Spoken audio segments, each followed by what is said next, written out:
Welcome everyone to this evening's edition of Live Without Training Wheels.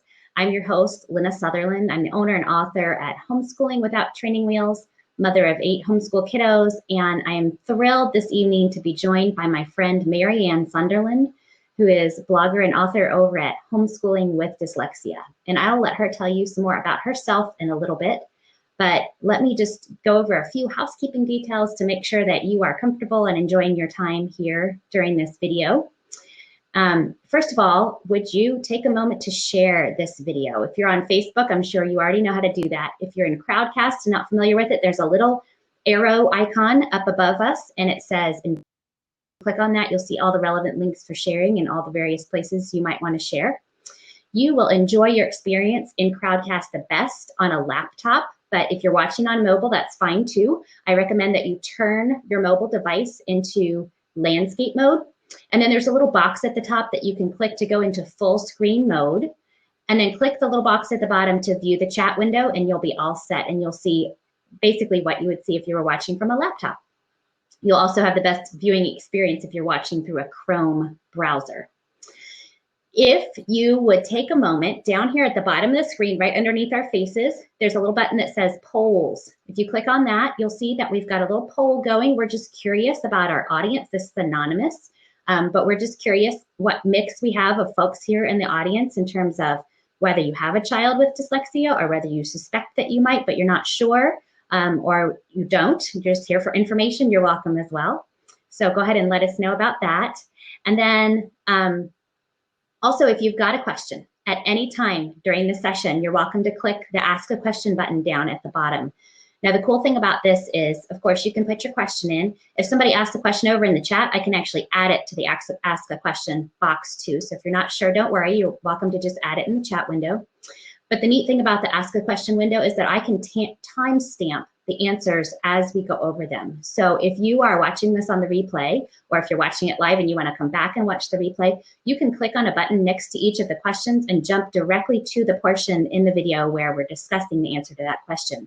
So this is useful to know in the future. If you join us for another Crowdcast event and you ask a question and then you're not able to be there live, you can come back, watch the replay, and hop right to where we talk about your question. Also, you'll notice that there are little voting buttons next to questions that folks have entered.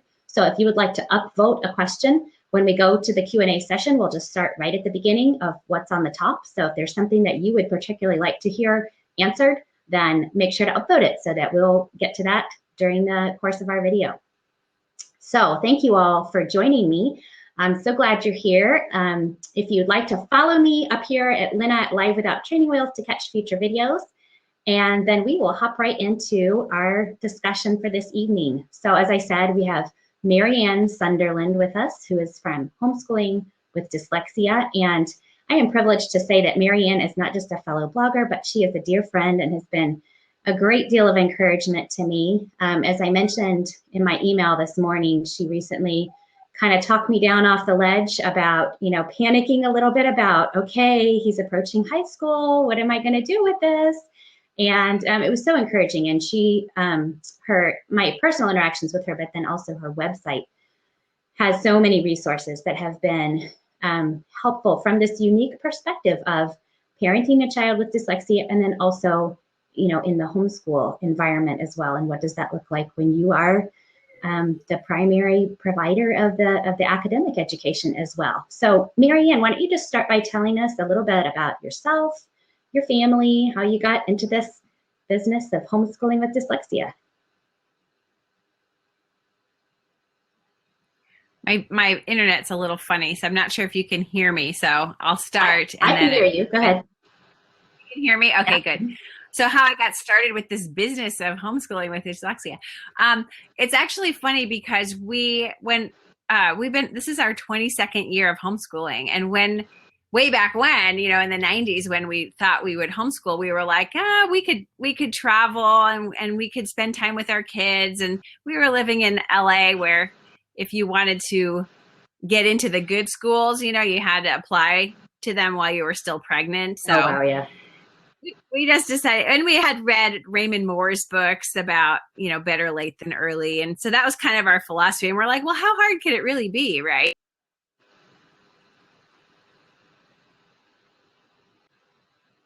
kindergarten, and it went great. And then, because, it took about 10 minutes, 20 minutes to finish those. And we just continued to read and go to the park and play with Play-Doh and, normal stuff. But that summer, I went to a homeschool conference and I bought a traditional curriculum, like the whole 6 subjects, textbooks, workbooks, extra seat work, and it didn't take long before I realized that we were in real trouble.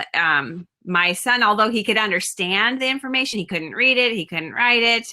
And because I had this mindset of, this is the way it's done, you have to read it and you have to write it and you have to do it quickly because we got stuff to do. Yeah.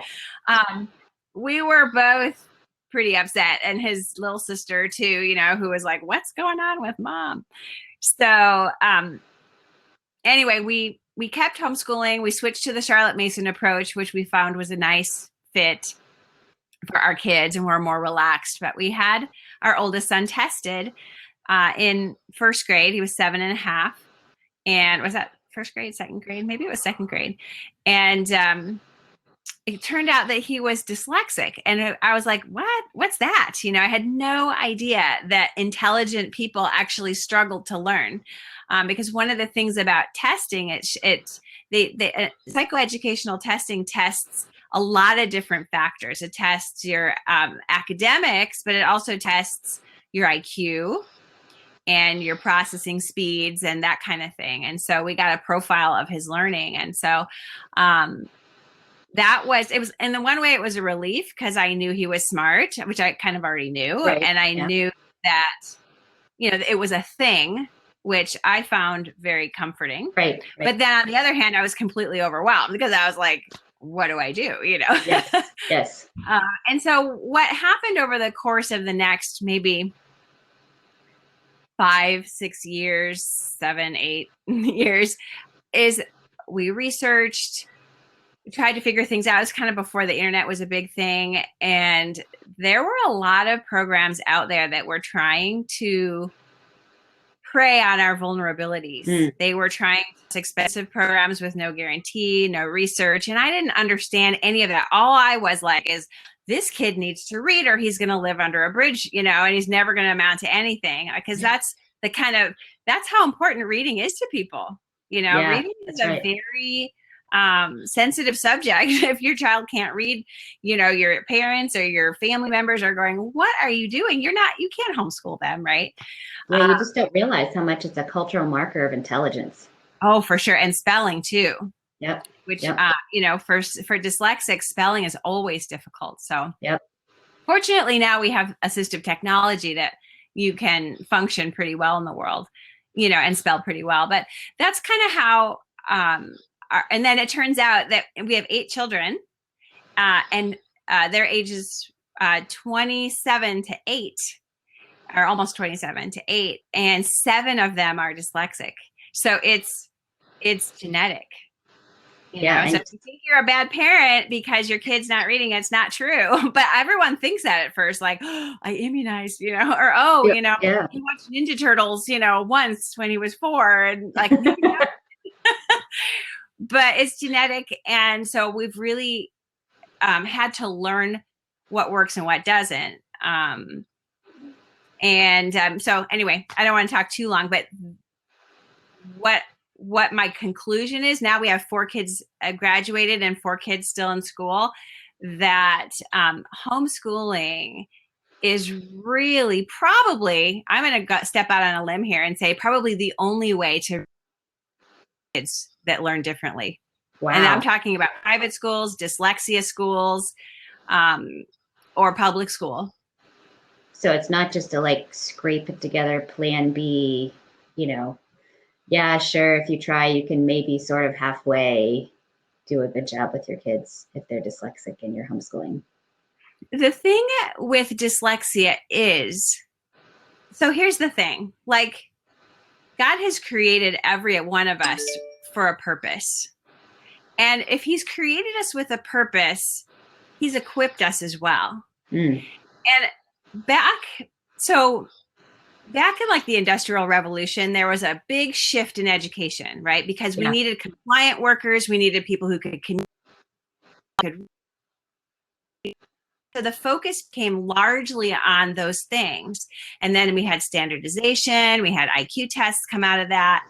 And although the intentions were good, we really need to step back and say, is that the only way? Because there are many ways to be intelligent. And it's not, a lot of them can't be tested on an IQ test. Right? I mean, there's reasoning there, right, that measures intelligence, but there are a lot of things, like people who are people smart, right? Entrepreneurs, people who just have a sense for, business, art, sports. There are many, many ways to be smart. And in school, any school you go to, they're trying to get your kid to jump through all the hoops that every other kid is jumping through.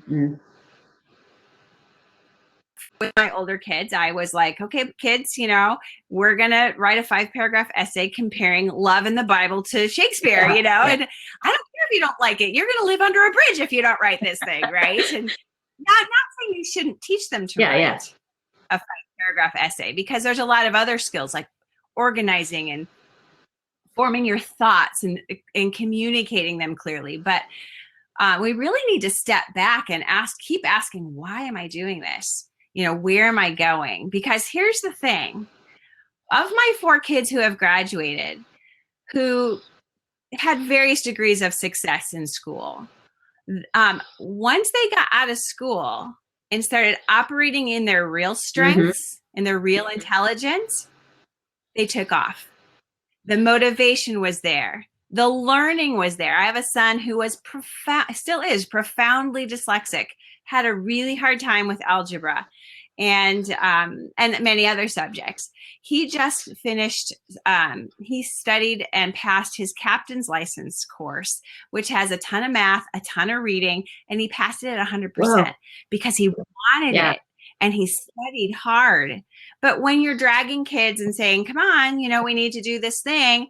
And again, this is a very personal thing. I'm not saying don't do academics. I'm just saying you're not going to die. They're not going to die or live under a bridge if they don't do algebra, or they're not fluent with writing 5-paragraph essays, right? And so that is why homeschooling our kids allows us the freedom to just relax. I'll give you an example just from this week. I was home where I'm teaching my 11-year-old. He's technically a 6th grader, and he's doing 4th grade math. And he had a hard time with math when he was younger. He just really lacked math sense. And we had to spend a lot of time building things and experiencing things for him to start getting math sense. And now it's clicking. But he's technically 2 years behind. And so there's a little part of me still that goes, he's 2 years behind. And then when he gets to high school, he's not going to be in algebra. And what are we going to do? And oh my gosh. But then I'm like, wait, he's going to get to where he needs to go when he needs to get there. You know what I mean? It's like, I have another daughter who's in college right now, changed her major to a major that requires math. She struggled a lot with math, and she's making it happen. She's working really hard. She's getting tutoring on her own. Homeschooling has allowed them the freedom to not be measured by their weaknesses, that we address their weaknesses. We call that remediation. We work on those. We teach them reading. We teach them math at their level faithfully. I'm not suggesting we don't teach them. You got to teach them faithfully. The more consistent you are, the better. But they'll get where they need to go when they get there. You know what I mean? We keep their confidence intact, and we're observing their interests, you know what I mean? And helping them to explore those and encouraging them in the directions that we see their strengths. And then when they're done with school, that's when they put all the pieces together, and they're like, I'm good at this. I'm not good at that. Whatever. And then I've seen it, and I see it in other families' lives as well. We worry about that gap. Well, what if they don't understand, American history really well? Or what if they don't? Well, my kid, if they really need to know or really want to know, they will learn. Right. Yep. Especially with YouTube. Exactly. Right. Yeah. Yeah. So it's been a real paradigm shift for me to switch from thinking about, like instead of thinking, okay, they need to cover these particular math concepts, instead to think, no, I want them to develop these thinking skills, and these particular concepts are stepping stones to building those thinking muscles, but it isn't any particular collection of facts that is going to be essential to grown-up life. It's, those learning tools, Right. ability to learn, and then they can plug in the particular details they need as they go. So just before we move on to the next question, you've got to tell about this. Your oldest son, is he living under a bridge? No, not. He's living on a boat. You want me to tell the story Yes, of please. what? So our oldest, the guinea pig, the one who he didn't read till he was 12 independently. Mm-hmm. We read most days. We struggled and struggled, but finally cracked the code and was able to read about 12. And he listened to you have audiobooks and let them listen. My kids, someone's always got headphones on. There's books coming in and out, but Yes.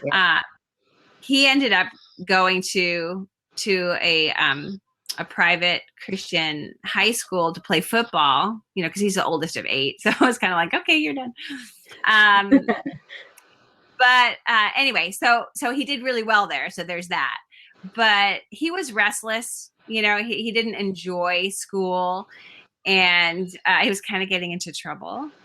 And we said, anyway, pulled him out of school, prayed like crazy. And we watched this movie about the first round the world sailing race, Mm-hmm. nonstop. And it was an awful movie. But after the movie came out of his room, and he goes, I could do that. And we are a sailing family. He sailed a lot young. So he wanted to sail around the world. And through a process of prayer and just my husband's expertise in yachting, he got a boat. And at 16, he left. And I think it took him 14 months. Came back when he was 17, and he sailed around the world alone. I mean, people stopped, like Lawrence would fly out to see him. And you know what's funny? When he went around, a British kid went, and then a girl from Australia went, and both of them were also dyslexic. Wow. Interesting. So we called it the Dyslexic Solo Circumnavigators Club, right? How about that? Yeah. So a highly successful person, but yes, not in the ways that some people might measure what success looks like. You just have to learn to measure success according to their gifts and interests. Right. Yeah. Mm-hmm. Okay, so the burning question, what exactly is dyslexia? I know that's a complicated question, but help us to have an understanding before we go forward with the rest of our chat. Sure. Well, it used to be that dyslexia was defined by an intelligent person who struggled to read. It was like, you're clearly bright, but you can't read. Mm-hmm. And that really still does apply today. Mm-hmm. Like, there really is no other reason for a child to struggle with reading, past 6, 7, 8 years old than other than dyslexia. I mean, a lack of instruction, but that's not happening in our circles, right? There's no people that are homeschooling that just aren't teaching them to read. So what it actually is, though, a lot of people associate reverse dyslexia, which is one sign of dyslexia, but it is not actually a vision issue. Mm-hmm. It's actually a processing issue. So our kids have perfect sight, or nearly perfect hearing, but when they're reading, the neural impulses that go in through the eye don't go directly to the reading center of the brain. Now, they discovered this back in the early 90s. They were doing functional MRIs where they were scanning brains while they were actually reading. Mm-hmm. And they discovered this amazing brain difference. It's a brain wiring difference, and it's genetic. So, if you have a child who's struggling with reading, there's a good likelihood that either one of the parents or an uncle or a grandparent is also dyslexic. And there's a lot more signs, like there's directionality issues, difficulty telling time, sometimes articulation problems like biscotti, past, I just realized my kids were saying finger instead of finger. We're working on that. We have pumpkins and knackmans. Yes. Yeah, exactly. Difficulty with prepositions. So they'll say like, and you're like, that's up. Or they'll say yesterday for tomorrow or tomorrow for yesterday. Difficulty tying shoes, telling time on a clock. Did I say already? Sometimes having trouble finding the right word. That's a processing issue. So the brain is thinking of broccoli, but it's saying it's green and it looks like a tree, and they just can't, they can't get the word out. So that's also a sign. Difficulty organizing your thoughts. They think about between 40 and 60% of kids with dyslexia also have some kind of attention, whether it's ADD or ADHD. So there's a lot of different signs to dyslexia that people don't actually realize. And oftentimes when you read a list, it makes a lot more sense. Suddenly you're like, oh, okay. In fact, do you want me to post that link, Lynna? Yeah, so go ahead and post those. And then guys, I will add these after the video's over. I'll add them to the show notes below the video in the post on my blog. So if you are watching this later and you want to come back and find those links, they will be underneath the event embed on the blog post. Okay. So, and one of the things I mentioned to Marianne before we started was that, as she was helping me think through this with my son is 13, he's an 8th grader. And, we started out with the kind of like, oh, it's fine if he reads later. He's a boy. He might not be interested in reading independently, and it kind of, the more it went on, the more it was like, okay, he's trying really hard and I'm trying really hard. And this isn't just like, oh, he's not super interested in reading or, he's learning a little more slowly. It's like, there's something going on here. And so as I was getting information from Marianne, one of the things that really solidified it for me was it was certainly helpful to read through the signs, but it was also really helpful to read through a list of the strengths of dyslexia. And I think the light bulb moment for me with that was that, it's, I don't know, maybe this is just my like uninformed perspective, but when I thought about dyslexia, it was like, oh, I have this normal kid who was born without a thumb or something like that. Like, oh, it's a healthy person who then has this like bad problem. And it can be a struggle and it can create problems, but it was helpful for me to see this as a holistic, just wiring type.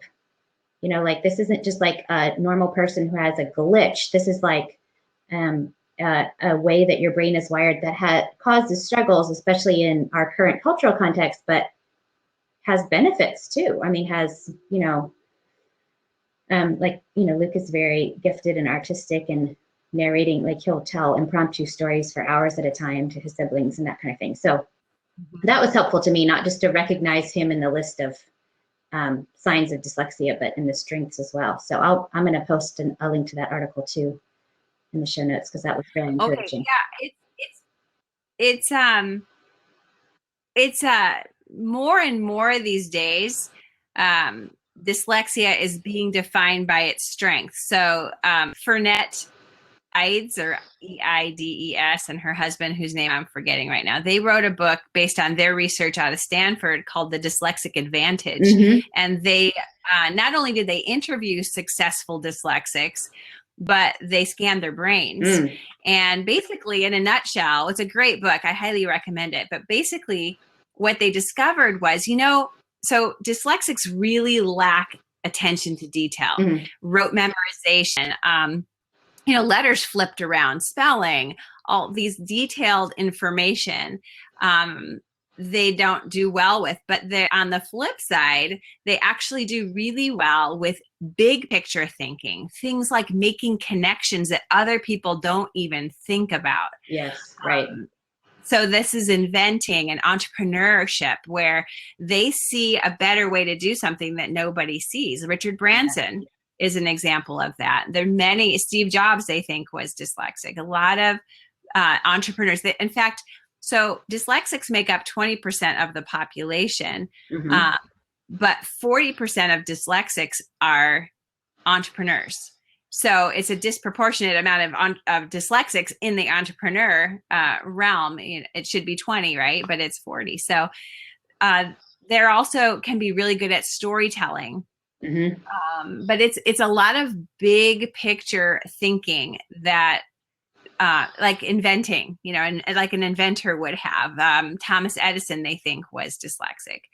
So more and more people are focusing on those things. And that's why I love homeschooling, because it allows us to really go, you know what? You're a good storyteller. You're a good artist, right? These are valuable skills, right? Extremely valuable. And he may not be a writer one day or an illustrator or whatever, but those skills will be part of who he is as he grows up. And you get to see that, you get to appreciate it. They polled successful dyslexics, and they were all in college. So, that's not necessarily my definition of success, but that's how they chose these people. And they asked them, what things had an impact on their success. And the number one thing was one caring adult, whether it was a family member, a parent, or a teacher, that said, I see you, I believe in you, I know you're smart, I know you have value, and I'm going to help you. That was the number one thing for success for these people. So that's us, that's homeschoolers who are like, my kid's smart, but he's struggling, but I know that I know he's smart or she's smart, and we get to the bottom of it and we figure it out and we lift them up and, help them. And that's not that hard to do, actually. Teaching them to write a 5-paragraph essay is hard. That's harder. Yes, I totally agree. Agree. So you said that you had your son tested. Do you think it's important to have formal testing done? How does one do that? I have not. So I haven't done anything official. This is just my own intuition and reading on your site.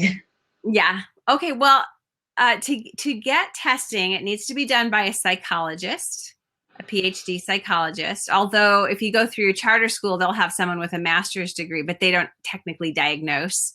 But they're the ones who are certified to do these tests. So it's an educational psychologist that's experienced in psychoeducational testing. And if you're fortunate to find, you can find them on the International Dyslexia Association website. I have a post on that too I could share. Okay. There's different ways to find testers. I like asking around and seeing who else, or asking a tutor. We have a woman near us who runs these tests. So, but it's very expensive. So there's 3 reasons why I usually put them in school. And they might need a official IEP and 504 plan. Not that the schools will always accept that, but they should, and you can fight for that. Okay. And also, if you want accommodations on college entrance exams, they want to see a diagnosis. So that's one reason. Another reason is if you have family members who are on your case, like you're not doing a good job, or, if you're getting a lot of pressure from the outside to get a diagnosis is helpful. And the last reason is if your child is really struggling with feeling like they're not smart, and you want to show them the IQ test, have them do the IQ test, because 9 times out of 10, the IQ is going to be average to above average. Sometimes it's a little lower because of processing speeds. Right. Yep.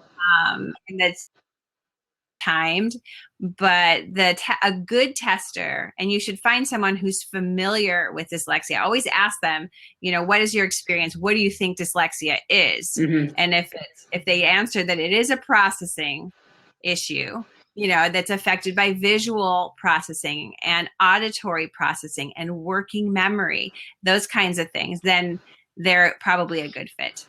Otherwise, as a homeschooler, like I said, there's really no other reason to be struggling with reading or writing and spelling besides dyslexia. And you can make those accommodations without jumping through all those hoops. Okay, well, that's really good to know. Thank you. Those are some clear reasons why it would be helpful, and good things to consider about how to find a test taker that would be a good fit. So what about, I've heard you talk about, okay, so we think it's reversal of letters, but it could be that, but there are so many other things related, or rather so many other symptoms. And I've also heard you talk or read things that you've written about that are other, I'm not sure what the appropriate term is, but other kind of things that might be common along with dyslexia, like maybe the executive functioning or perhaps ADHD. Do they tend to come together, go together? Yeah, I call them dyslexia's cousins. Okay. So there's dyslexia, which is difficulty with reading and spelling. There's dysgraphia, which is difficulty with handwriting. And this is, reversing the letters, capitals and lowercase, bad spacing, floating letters, poor formation. They might complain that their hand is hurting or rubbing their eyes when they're writing. And then dyscalculia is a difficulty with math. And then ADHD is, we all know what that is. That is an executive function weakness. And executive function affects a lot of different things, not just attention. It affects your ability to get started, to finish. Mm-hmm. So they seem really unmotivated. It affects emotional regulation, reading social cues, paying attention to, like, in relationships, and all dyslexia, dysgraphia, dyscalculia, and ADHD all have the same underlying weaknesses. And it's really hard to tease them apart. Like, why does one kid have dyslexia but not have dyscalculia or dysgraphia? And we don't really understand it very well, but they all have to do with processing. Mm-hmm. They're all, like dysgraphia, it can be a fine motor thing, and it can be a strength thing, but it could be visual processing. It could be the processing. It could be apraxia. It could be the brain telling the hand what to do. Mm-hmm, mm-hmm. So the brain knows what an A looks like, but by the time the message gets to the hand is not doing what the brain is telling it to do. So there's a lot of different the underlying causes are all the same, but it affects a lot of different areas. Definitely, like you were saying, it's difficult to necessarily tease out, like, mm-hmm. what's exactly behind this. Okay, so that leads me right into my next question, which is, moms struggle with, even if you're not a homeschool mom, you're working with your kids on really any other assignment that you're giving them or something, just that struggle of knowing, okay, I know that some things are going to be a challenge for them. Obviously, I want to be patient and understanding, but I also know that my child is not free. And, I certainly don't want to, burden them with guilt for something that they're doing the best they can and say, oh, you're lazy, or you're not trying hard enough. But, I know my children are not trying as much as they could, or, so to expect of a child, how do we know when to say, okay, we're gonna just tell me the answer instead of write it, or you don't have to. Okay, if this is a time to challenge yourself and push a little bit, and you need to try this even though it's hard for you. Any thoughts on that? Yeah, and there isn't a real concrete answer for that. I do err on the side of helping my kids. A lot of the way that they learn is by a lot of these with the processing and stuff. They need to be explicitly taught pretty much everything. Sometimes you even have to teach them how to communicate, how to be in a conversation, right? Because a lot of stuff just doesn't come to these kids. So if you bear that in mind, say you're, I don't know, doing math problems, say, and they're really struggling with that. I know for one of my kids with dysgraphia, when he has to write the problems out, it takes a lot of brain power for him to form the numbers, remember what he was copying, and write them down. And so for a long time, I copied those problems for him, and he would solve them mentally, and I would write them down. Then I moved to I would write them and he would write the answer. And now he writes the problems himself, unless he's having a bad day or we're in a hurry, and then maybe I'll do it. I'll do some and he'll do some. But he did, and then we do it together, and then he does it. And so that is kind of a formula, if you will, of how to wean our kids off of our help. We say, I will help you with everything. And now you're going to do a little bit on your own, right? Maybe getting them to do things on their own will include using assistive technology, whether it's speech to text program or something like that, where like an audio book where they can listen to a book instead of having you read it to them. Does that make sense? Yeah. So, and part of what I'm hearing you say is that my job is not necessarily to get them to the place where I do everything the way I would do it in my adult life, but part of it is training them to, like you said, use the assistive technology, or just kind of know what tools they have at their disposal and what's helpful for them. Yeah, a lot of kids, they'll develop this kind of limiting beliefs, about themselves. They think that they can't do things. They think that they're not smart. And if you have a kid like that who's kind of down on themselves and stuff, one strategy that's been really good and that I've used is just asking questions. If they say, I can't do this math problem, you don't jump right in and tell them how to do it. You say, well, what do you know about this problem? And kind of try to tease it out of them, because when you do that, then they realize that they actually know a lot more than they thought. So questioning is a good strategy. And also, the idea of teaching about growth mindsets and just reminding them that they can't do it yet, and praising them for their effort and not the outcome. I love how you use that strategy. I love how you persevered. The studies show that what we praise them for, that's the kind of stuff that we get back. So if we want them to persevere and use their strategies, then we praise them for that, and that's what they will tend to want to do, and then they feel successful, right? As opposed to, wait, you got 60% on this? What's wrong with you? We just went over that. And I've done that before a long time ago. I don't do that anymore. Yeah, and it has been a huge, growth or learning curve for me as a parent, just how to love and support and be wise. And all right, so what I'm going to do right now is we've already got 4 questions. Pop it in. If you see one there that you'd like to hear more about, certainly upvote it so that, and we'll do our best to get to all the questions, but the ones that are at the top we'll do is I'm going to pop up a little button at the bottom of the screen. Marianne has a book called 50 Tips. You're going to have to help me with the rest of the title, because all I put in here was the 50 tips. It's like 50 tips to get started homeschooling with dyslexia. No, this is 50 tips for teaching kids with dyslexia. It's a lot of strategies and mindset shifts that you need to teach them. Got it. Okay, so anyway, I'm putting that link in the green box at the bottom. So you can hop over there. It's free. You can grab that from Marianne. And it's a very useful tool. And she's got lots of other resources, but that's a good starting point. Start there. And then you'll be on her email list, and she can help you, find the resources that are next in line for you and where you are in the journey of learning to homeschool with dyslexia. All right, so let's start with the questions that we've got listed here.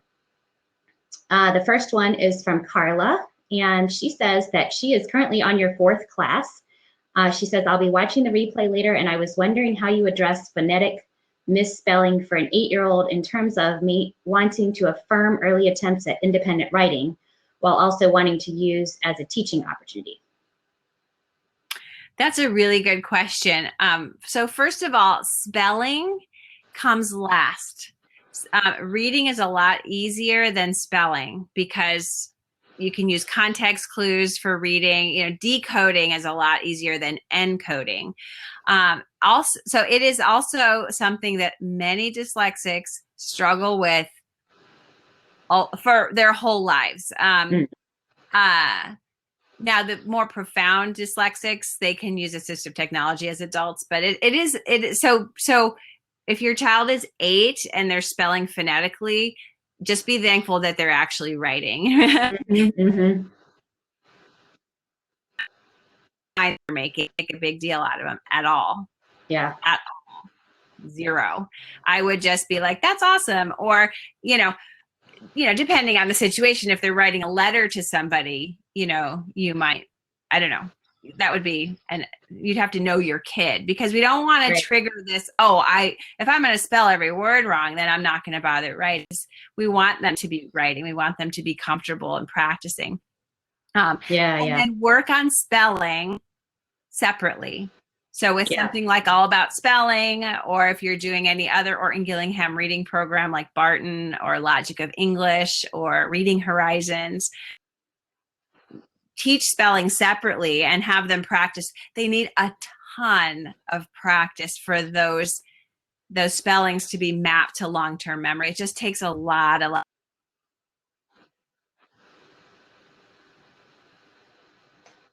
They're actually writing something, they'll mistake. And a lot of parents get really frustrated, like, why are you not remembering? But that honestly is just the way it is. If they're writing a couple sentences for school, say they're writing their little narration or something, use that time, like writing time and spelling time, you correct, and otherwise, unless they ask, I wouldn't say anything. Yeah. If you guys saw the video that I did called Bundling and Unbundling, that was something that was really helpful to me, was to think about, like, sometimes it's nice to save time and, we're going to read this history passage and we're going to write a paragraph about it. And then we're getting in spelling and writing and history and all this stuff all mixed in together.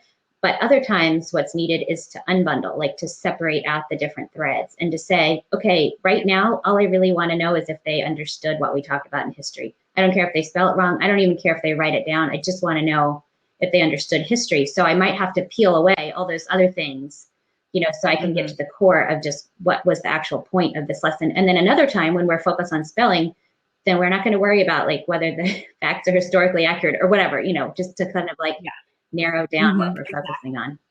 Exactly. Okay, Kelly says, it seems like we did a lot of damage pushing our daughter to do things we didn't realize she wasn't capable of before. I can totally relate to this. Before we discovered she was dyslexic. Would you speak to recovering from patterns of defeated thinking and aversion to doing things that they are actually capable of because of the feelings associated with them?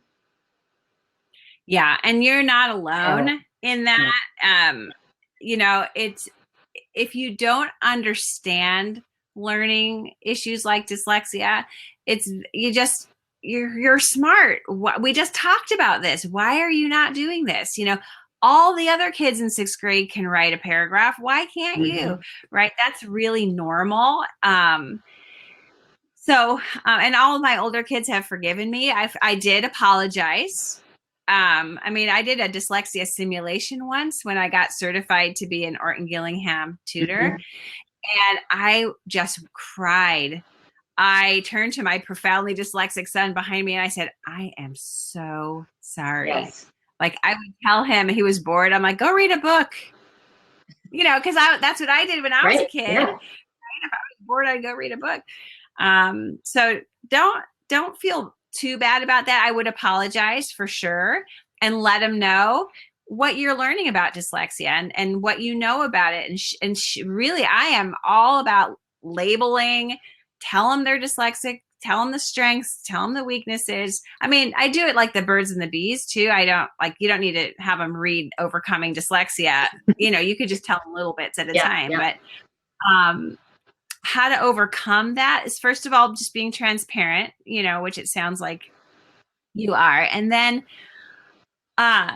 what I recommend for parents who are pulling their kids out of school, these kids have a ton of trauma because they've got the peer pressure. They've got, every single day they're in school doing things that are way too hard for them. They have no idea what's going on. They are embarrassed. They're getting in trouble, right? And they talk about a defeated, they were getting depressed and anxious. I talk about deschooling, and that's basically just no academic stuff. What do you want to do? What do you like to do? Let's take some time off. Let's listen. I would recommend always reading, because there's a lot of learning that goes on with reading. Playing games, because playing games is like math undisguised, you know. But and doing things that they like. So maybe they're into animals, so you take a special trip to the aquarium or the zoo or whatever it may be, and just enjoy learning and enjoy, you know, pursuing things of interest. Do you know what I mean? You know, and keeping the lines of communication open, you know, just, yeah. And then the growth mindset also, you know, there's a post on my site about teaching growth mindset. But it takes a little time, you know, so teaching them what dyslexia is, what the weaknesses are, what the strengths are, and encouraging them, you know, that God created them for a purpose, and they can know what it is. And, you know, that has had a profound effect on my younger kids, knowing that, you know, so when they're struggling with one of them with this dysgraphia in our co-op, they do art every week, and he, not so much anymore, but used to melt down. He used to walk out of the room, crumple up his paper.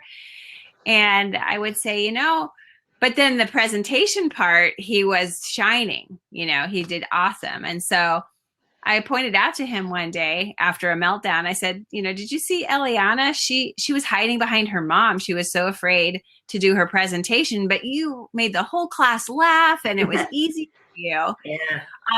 But she drew her mountains or whatever it was that they were doing. That was easy for her. And that's just how it is, you know? And so over time, he has adopted that attitude of like, I'm not so good at that, but I'm good at this. And that's where we want our kids to get. I mean, it's what everybody needs to, it's a life skill. You know, everybody needs that going into adulthood. So true. Yep. Completely agree. All right. Carla says, my 8-year-old dyslexic son recently transitioned from homeschool to attending a small progressive school, and I haven't gotten in the routine of his daily reading tutoring at home yet. I welcome his other teachers' gentle efforts to invite him to read. However, I'm wondering how much I should try to control what beginner books and words he's exposed to, since I know that his instruction is supposed to be systematic, mastery-based, etc. Thank you. Oh, I don't know how much control you would have over that if they're in a school. You know, being 8, they say they were 8, Lynna? So being 8, you're still in that, what they call like the range of normal, you know, so some 8-year-olds can read chapter books and some are still sounding out Bob books. That's considered the range of normal at 8. So, you know, it would depend.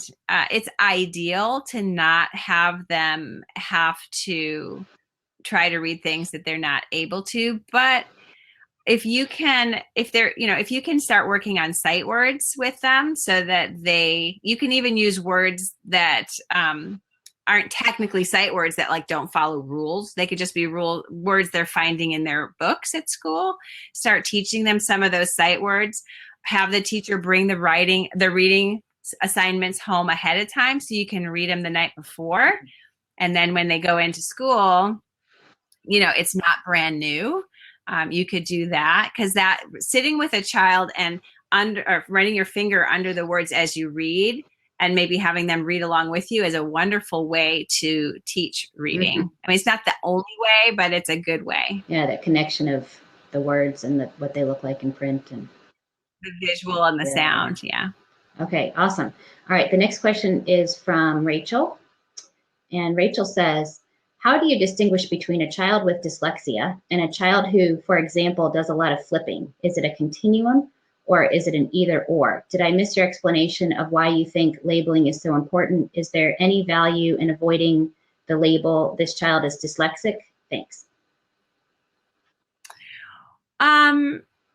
So some parents feel like if, for example, if the parent was labeled as dyslexic and their parents made a big fat hairy deal out of it, or it became this kind of pain point in their life, then they feel like personally, I don't want to tell my kids they're dyslexic, and that's totally fine. I mean, if that's how you want to handle it. But the thing is they're going to eventually figure out that other kids, especially their younger siblings who aren't dyslexic, like they learn differently. Like, how come they can read so easily or write so easily and I can't? And they're going to internalize what that, they're going to think I'm not very smart. So the natural conclusion is to think that they're not smart.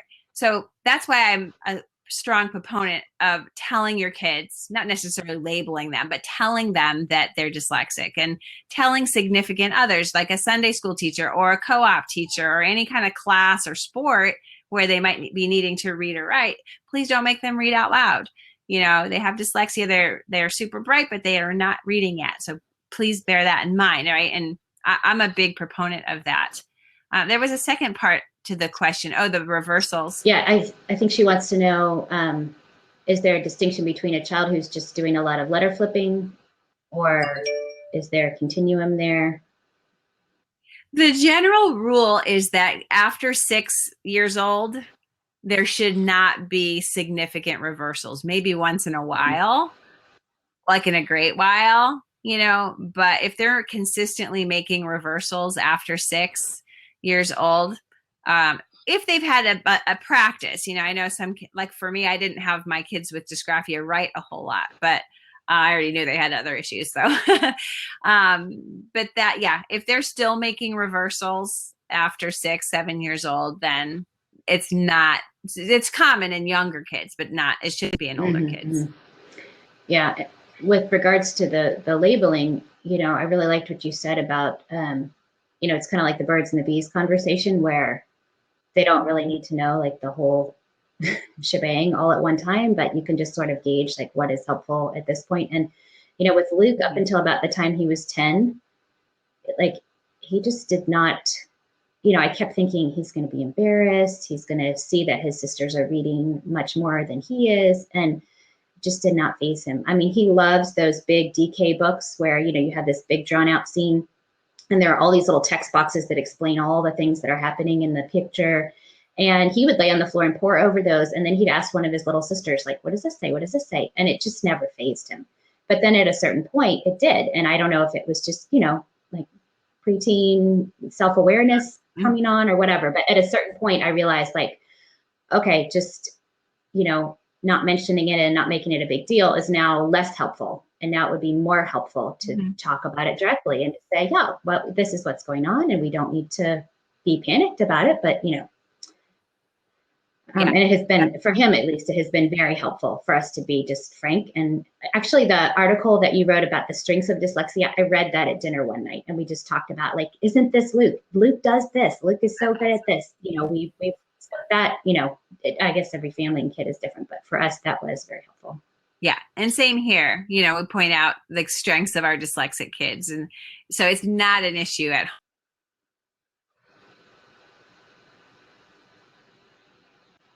But that's a wonderful thing. I love that. All right. Kelly says, how do you cast a vision for the future for the younger set, for a time when they won't have to spend so much of their time doing activities that are not suited to their strengths? So like she's talking about, if you're still in school and you still have to do schooly kinds of things, how would you help them to kind of catch a vision for what it could be like later?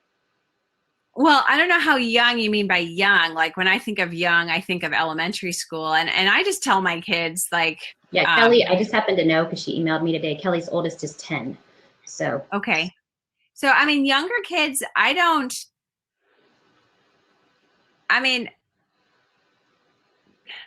really know anything different, that they just have to practice their reading. They have to practice their writing. They have to practice their spelling. And I tell them, enjoy it always. And I tell them it's like exercise. You're exercising your brain and you have to do this exercise. It's every day, it's a discipline that they need to learn, because the truth is that the more consistent you are with teaching them, the quicker they will learn. They need a lot of repetition. And if you take a big break, they're going to forget a lot. So, it's good to be consistent. Casting a vision, reading books like biographies and stuff is a great way to show kids that everybody's life has something. Mm. Everybody's got some kind of struggle. I mean, Edison is one of our favorite biographies because he Mm-hmm. really struggled, but had such a great attitude. He says, I didn't fail 10,000 times. I learned 10,000 ways that didn't work, and he persevered to find, to invent the light bulb. But as our kids got older, pointing out successful dyslexics was really, that was a really powerful thing. And more actors and politicians and so forth are coming out saying that they are dyslexic and sharing their stories. You can find them all over YouTube.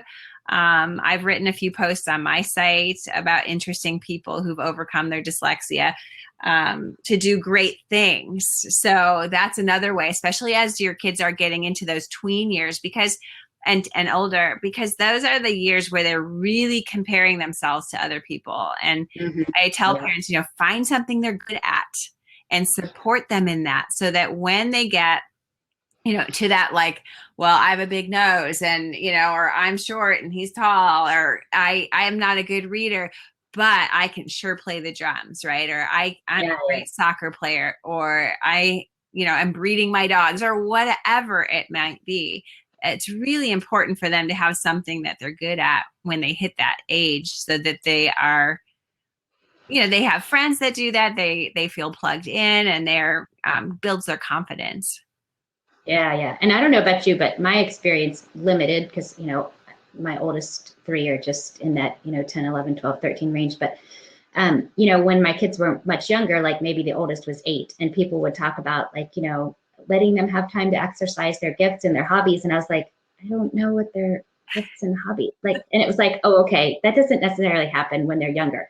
But once they hit that 10, 11, 12 range, it was like, oh, wow, suddenly this thing has blossomed at this big passion, and they would spend all their free time on it. And okay, now I get how that would work. But when they were younger, it didn't really make sense to me. It wasn't obvious how that would play out. It just took a little time for them to grow into that. Mm-hmm. Okay, I think we have time for one more question. And then maybe we can discuss in the comments after the video is over if you've got other things. But Haley says, do you have any experience with lots of brain balance, any of the brain balance programs? Do you think dyslexia can be helped in this way? I do have experience with that. Diane Kraft has a program called, I'm blanking on the name of it. I know what you mean though. Yeah. And my 2 youngest sons now are doing a therapy. It's educational therapy. So it's NILD.org, and they do crossing the midline exercises in there. And I believe that it's very good for kids with learning issues. Very, very good. However, it is not a cure, and it is not a replacement for good multisensory reading instruction. So yes, do it, but you need to use an Orton Gillingham reading program like All About Reading, All About Spelling, Barton, Logic of English, or Reading Horizons. There's other ones, but those are the most user-friendly. Mm-hmm.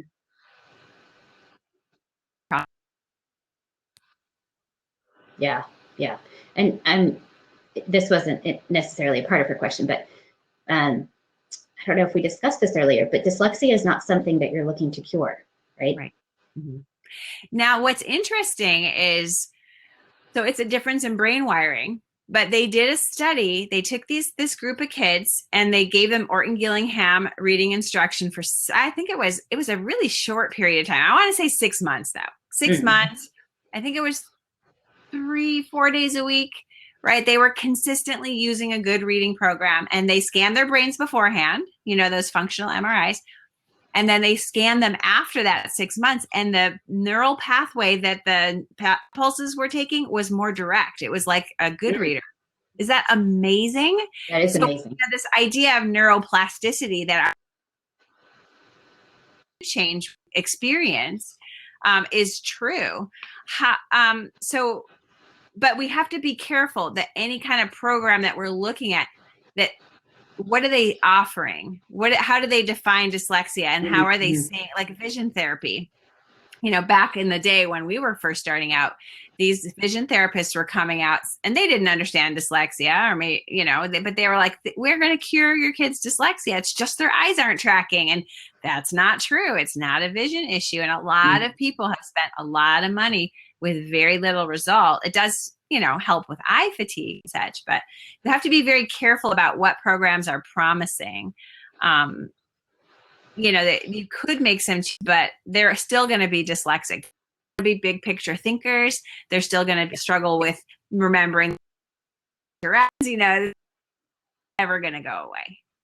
Right. And once I got a sense of, you know, this being kind of like a holistic, you know, like just a way that a person is wired, a way that they think, there's some magic pill or something that could cure Luke from being this way, would I even do that? I don't, you know, I don't think I would. I'm not sure that his struggles are because there's something wrong with him, or, you know, more that he is who he is in a culture that's geared for a very different kind of brain. Mm-hmm. Yeah. And again, once they get out of school and into the, you know, real world, there is so much room for, there's room for everybody, you know. And so I correct most of my husband's emails and texts if it's an important client. You know, he's learning to use speech to text, but, you know, that's just part of who he is, right? But my son, who's 21, the profoundly dyslexic one, is taking off in business like great. And he'll come to me from time to time, you know, and ask me to check something. But in large part, he's learned to use assistive technology or find someone to help him with things he knows he's having trouble with, and then taking his strengths and taking off, right? And so it's kind of like what we were talking about with homeschooling. Like, do we need every history lesson to be also a writing and spelling lesson? No, let's let them enjoy history and build that picture in their head and save spelling and writing for spelling and writing. And that's okay. Yep.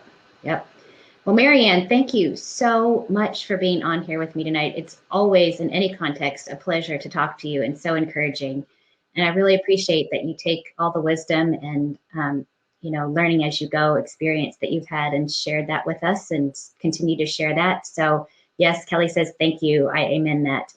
So if you haven't already, click on that green button at the bottom to grab your 50 tips ebook, and that will pop you onto Marianne's email list. And it's set up such that she'll send you an email asking you where are you in the process and what would be helpful. And she will point you in the direction of the resources that will be best tailored towards what you need at that time. If you're not already, follow me up here. Where is it? Over there.